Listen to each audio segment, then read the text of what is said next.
It's July 1942. The desert night is silent, endless, and suffocating.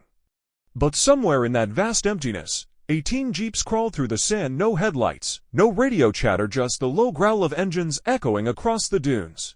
At the front sits Major David Stirling, a man whose ideas were once dismissed as madness. His mission tonight: to strike a German airfield 230 miles northwest of Cairo, deep behind enemy lines, and make history. To anyone else, it would have sounded suicidal. But Stirling's answer was simple: who dares, wins. The plan was as dangerous as it was brilliant. Instead of bombing targets from the air, Stirling's unit, then known as L Detachment, would sneak into enemy territory using fast, lightly armed jeeps and destroy aircraft on the ground. Each jeep was stripped of anything unnecessary and armed to the teeth with twin Vickers K.303 machine guns, front and rear. No armor, no heavy protection, just raw speed, stealth, and guts. Among Stirling's men were legends in the making: Captain Paddy Mayne, a rugby player with a wild streak, known for his fearless charges and volcanic temper. Lieutenant Carroll Mather, calm and precise, the kind of man who kept his cool under fire. And Andre Zirnheld, a French philosopher turned commando, who joined the SAS to fight for something bigger than himself. For hours, they drove through a maze of sand and shadow, the cold wind stinging their faces. Every sound, every whisper of wind felt like it could give them away. The men were tense but focused. Then, as the night grew quieter, a flicker of light appeared on the horizon. The airfield. Stirling checked his map again. Where's the airfield? It should be right here. Before he could finish, the night exploded with blinding light. Runway lamps flicked on for a German transport plane preparing to land. The men froze. For a heartbeat, everyone thought they'd been spotted. But Stirling grinned. It's time to go to work. Engines roared to life. The column surged forward, wheels slicing through the sand. As the jeeps neared the runway, they formed a perfect line, Stirling in the center, the others fanning out beside him. Then, one short burst of gunfire broke the silence, followed by a storm of bullets. 68 machine guns screamed at once, spitting fire into the night. The desert lit up like lightning. German aircraft Stukas, Messerschmitts, Ru-52s were shredded where they stood. Tracer rounds painted red and white arcs across the sky. The airfield became a wall of fire and noise. The jeep shook violently as the Vickers guns rattled at 1,000 rounds per minute. To the German soldiers, it looked like the gates of hell had opened. Planes erupted in flames, fuel tanks exploded. Smoke towered into the black desert sky, and yet, amid the chaos, the British kept moving methodically, ruthlessly. They weren't just attacking, they were making a statement: the desert belongs to us now. But the Germans were not going down quietly. When the jeeps slowed to reload, flashes appeared from the far side of the runway. Mortar whistled overhead, crashing into the sand. "Mortar, get down!" someone shouted. A 20mm Breda cannon opened up, its shells screaming past Stirling's jeep. One hit the sand just feet away, throwing dirt and shrapnel into the air. Trooper John Robson was hit. He slumped over his machine gun, motionless. For a second, Stirling froze, then snapped back. "Get that gun," he yelled to his driver, Sergeant Johnny Cooper. As they turned to take out the Breda, a shell tore through the jeep, narrowly missing Stirling's legs. The engine sputtered and died. "Why won't it go?" "We haven't got an engine, sir."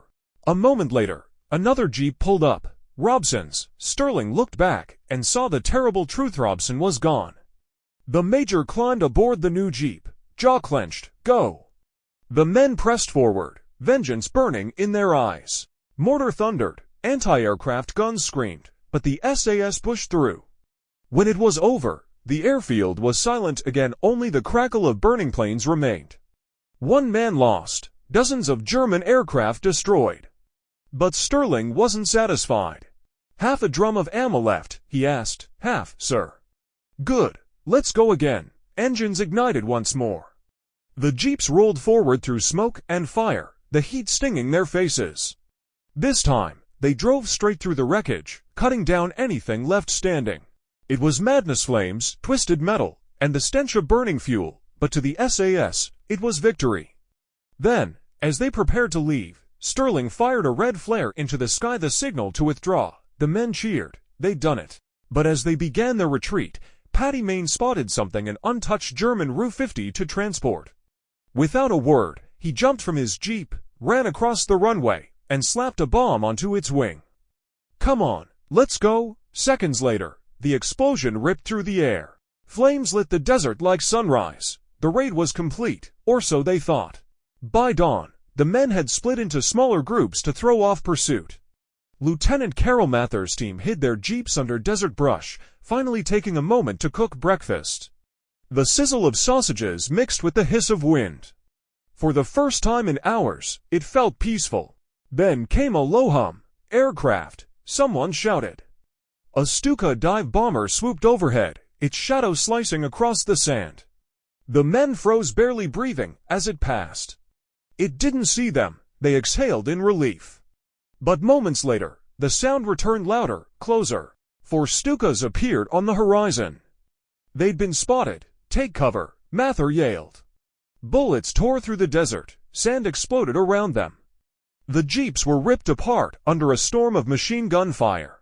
Meanwhile, miles away, Stirling's group buried their fallen comrade, John Robson. They stood in silence, marking his grave with a cross made from ration tins. But as they finished, the faint drone of engines returned overhead. The Stukas were hunting again. Far from safety, Andre Zirnheld and his French unit huddled under a small ridge. The air shook as 4 Stukas screamed toward them, sunlight glinting off their wings. "Don't move," Zirnheld whispered. Then came the roar. The sky exploded, sand and fire rained down. The men dove for cover as bullets slashed through their position. When the attack ended, the world went quiet again to quiet. Then came a soft, broken voice. "Francois, help me."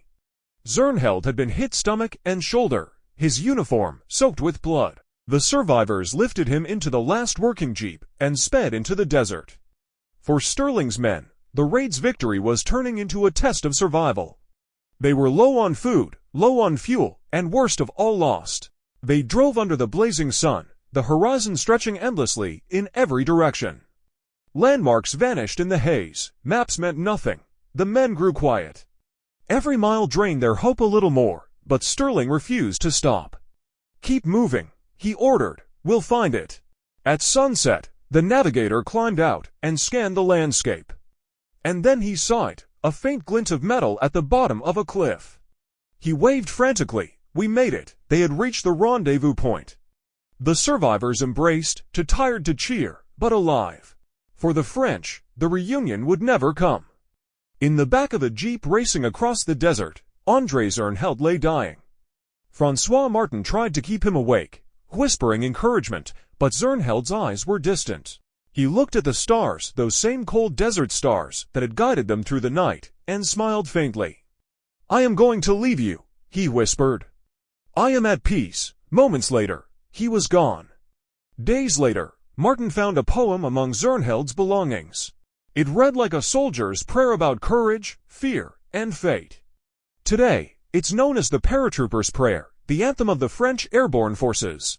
When Stirling and his men returned to Cairo, exhausted and dust-covered, few believed what they'd achieved. Dozens of German aircraft destroyed, one of the boldest raids in military history executed by just a handful of men and a few jeeps. David Stirling would later be awarded the Distinguished Service Order and the Order of the British Empire. And in the months that followed, his ragtag unit would officially become known as the Special Air Service, the SAS. They had gone into the desert as ghosts. They came back as legends, because in that endless sea of sand, a handful of men proved that bravery, ingenuity, and madness together can change the course of history. And this was only the beginning, because next, the world would witness how tiny tanks hunted German panzers.